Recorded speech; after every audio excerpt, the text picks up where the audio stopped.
much indeed. Welcome to the Big Questions from Alton Park School in Bristol. I'm Nicky Campbell. Give me a child at the age of 7 and I will have him for life. Testimony to the effectiveness of youthful indoctrination in creating unquestioning obedience, or sound advice on how to form a good-hearted moral adult. Well, it's advice that fewer Christian parents are heeding. Compared to 1950, christenings have dropped by 80%, and 2/3 of young adults now say they do not believe in a religion. But would it be better for society if more of them did? We're asking one very big question this morning. Is religion good for children?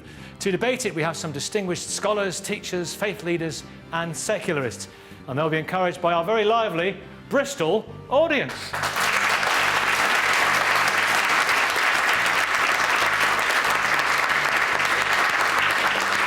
Now, as always, you can join in too. Just log on to bbc.co.uk, The Big Questions. You'll find links to continue the discussion online.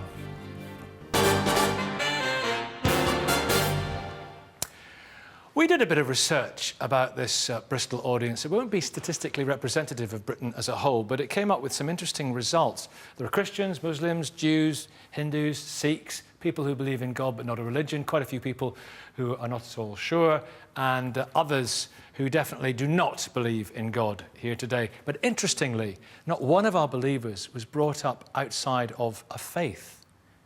So it would seem that what you're led to believe as a child is absolutely critical in whether you will become a religious adult. So, should children be brought up in a faith?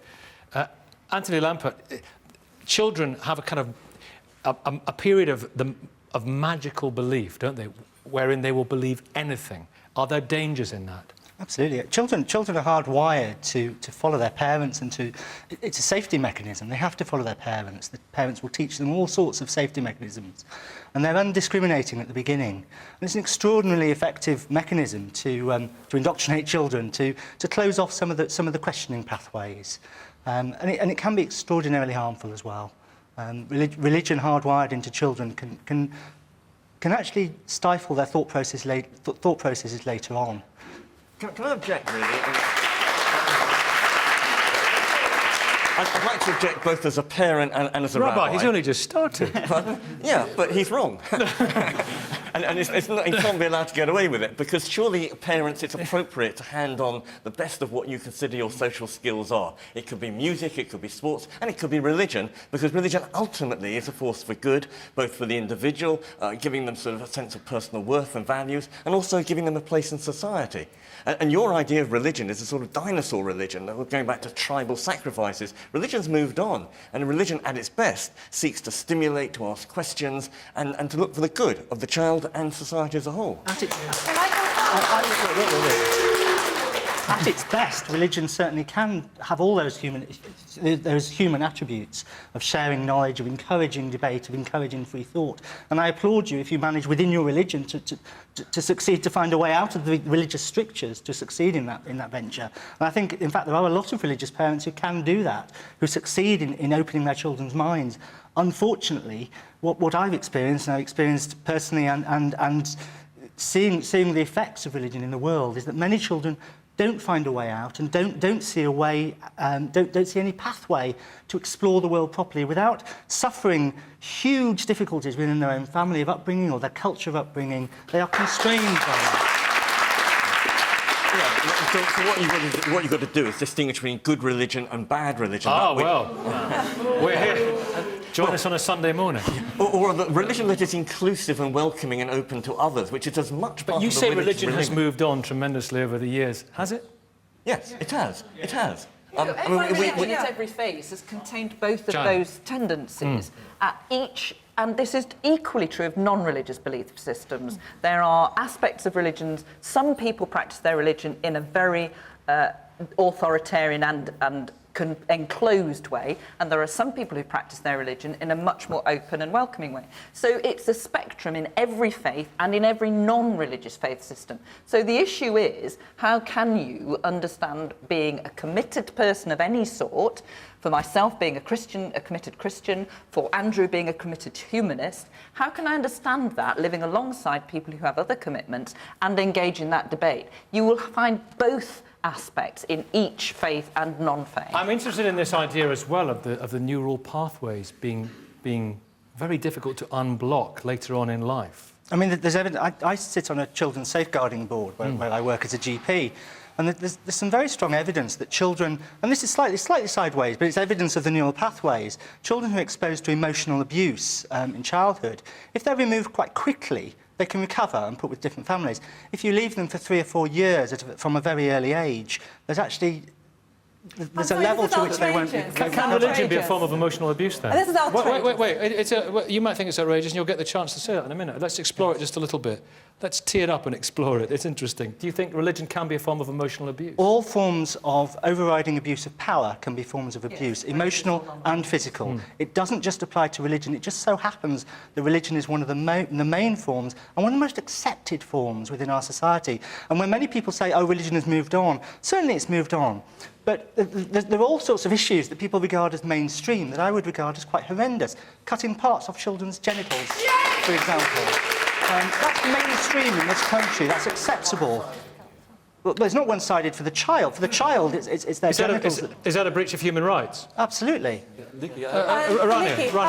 I wanted to address You said it was the outrageous, issue, but what's outrageous? The issue of the emotional abuse and the indoctrination. I'm a Muslim girl who was brought up in a Catholic convent. What I found is religion encapsulates a human experience over millennia. It's a bit like a national curriculum. The child is introduced to geography, to history, to art, to music, and to actually asking big questions about the world. And as a person, that gave me the idea to articulate, to explore, to express myself, and quite happily within two faiths. So the idea that actually religion, I even disagree with it having moved on. Actually, what religion gives you is millennia of human experience. The religion actually gives us the option or the chance to express our humanity.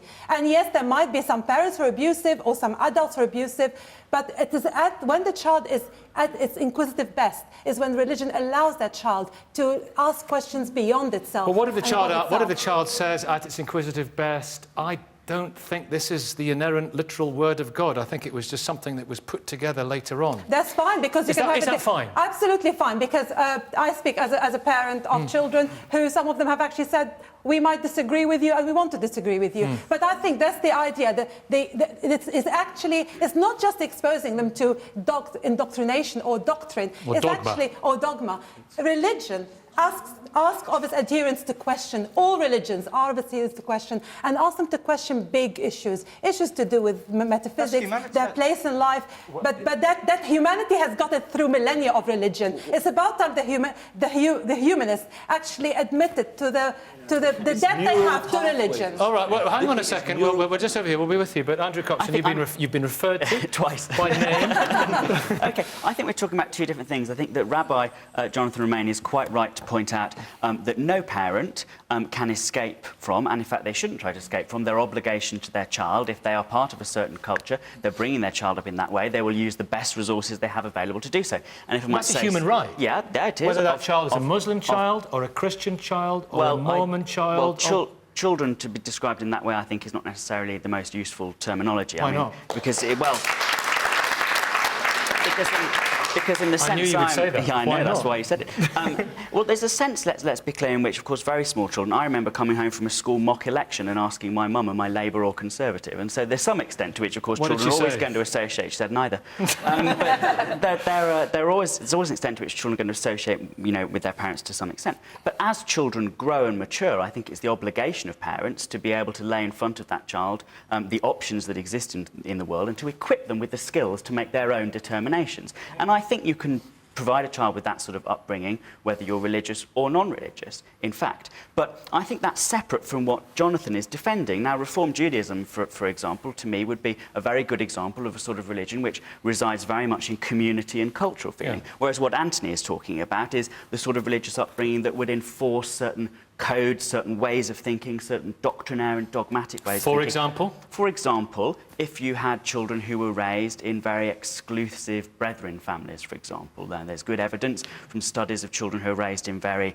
exclusive, closed-off sects, Protestant of that sects, sort, as you would call it, sort, yeah. who have real difficulty engaging in the future with their life. There's good evidence that people but who... currently our schools are actually imposing doctrinarian ideas around environmentalism, around healthy eating. Children are feeling guilty if they have a burger and chips. So the idea that religion is the one that is indoctrinating kids. I don't think children are feeling guilty if they have a burger and chips. I think that's Oh, yeah, gentleman here straight away. You put your hand up. And I'm going to do the idea. I want to pursue the idea you said about the genital mutilation a few minutes ago as well. Can I just say, I don't think that's quite what he was saying.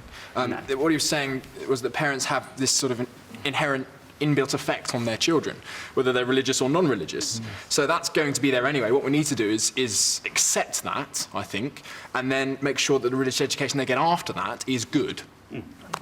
And what about this idea that it's an absolute violation of someone's human rights to cut a part off them when they're very, very little, before they're in a position to consent or not? Because I saw Jonathan went bright red when you said that. I mean, and I absolutely share with Jonathan that I think it's very important that parents share their values and beliefs with children. That stops where the parent's body stops. The child's body is somebody else's body. Many children will leave the religion or culture of their parents when they get older. It's vital that you leave them sufficient space and actually leave them their body intact in order that may I just finish? May I just Of a child's right for a parent to take them to the barber, the hairdresser. I'm not. Do you think it's the same, going to the barber? I'm asking the question. Well, perhaps I could reflect. Perhaps I could reflect. Okay, Anthony, Stephen, and Anthony, go on. Yeah, I mean, I'm afraid that's just a nonsensical parallel. Well, I refer you to the FGM legislation. Do you say that it's okay to chop parts off girls' bodies? I think it's ridiculous to chop parts of anybody's body without their consent. Of a child's body. You do think it's wrong. All right, Jonathan, Rabbi Jonathan, you want us to get real. Yes. Chance would be a fine thing. I'll try. The one thing everybody knows about Jewish parents is they are neurotic about their children's health. If for one moment over the last 5,000 years we thought that it was endangering a child physically, psychologically, emotionally, it would have been dropped. Absolutely, along with animal sacrifices. Okay. We don't do it because we want to harm the 2 children. points. May I quote Maimonides from the 12th century, who knew that it reduced sexual satisfaction, What? How many children do Jewish parents have? And number 2, there is a code in Jewish law that says if you've already had 2 sons who've died from ritual circumcision, believe me, children do die from this operation, this unnecessary, non-therapeutic operation. You no longer need to circumcise. This is the 12th century when every other child died in childbirth anyway. And the fact is, there is current research. There is 21st century. In the 21st century, 2007, in the British Journal of Urology International by Sorrells, there's a good paper on sensitivity of the penis, not being rebutted. You speak to people. I'm afraid people who are brought up in these communities don't know because they've never known. If you speak to people within these communities... Stephen Law, let me bring Stephen Law. You've written a book about this. You've written about What's your book called, Stephen? The War for Children's Minds. Ah, you're right on this then. The war for... Is this a war for children's minds? Is it dangerous to implant this stuff in a child's mind when that child is at their most credulous? What we've heard are very liberal voices so far this evening, and not everyone is quite so liberal. This morning. It seems to me that it's important that we encourage children to think and question, and everyone's signing up to that here. Yeah. But I think it's particularly important that we don't raise moral sheep, if you like, individuals that might do the right thing whilst they're being led in that direction, but when someone else comes along and wants to lead them in a different, darker direction, they'll follow that leader too, because they don't have the inner resources they need to think for themselves and make their own moral decisions. So it's important we raise citizens to be independent, critical thinkers, and most people here seem to want to sign up to that. And if it is that important, then let's make sure that every school, state-funded or not, is ensuring that children are thinking critically and independently about these kinds of issues.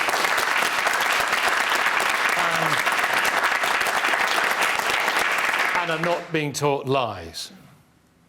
I think it's the most important thing is that they develop some kind of filter, some kind of way of telling truth from falsehood, so that they can go out into the world and have some kind of immunity to the people out there who are going to try and take advantage of them and possibly lead them down some very dark paths. We need to make sure that they have those kind of inner resources. And it turns out that the best way to produce those inner resources is not actually to expose them to religion, although I'm not particularly against that. The really important thing is that you raise them to think and question, you raise them in a non-authoritarian way. That is the bottom line. And we need to make sure that our schools, all of them, are encouraging that kind of attitude in children. And I know for a fact that many are not.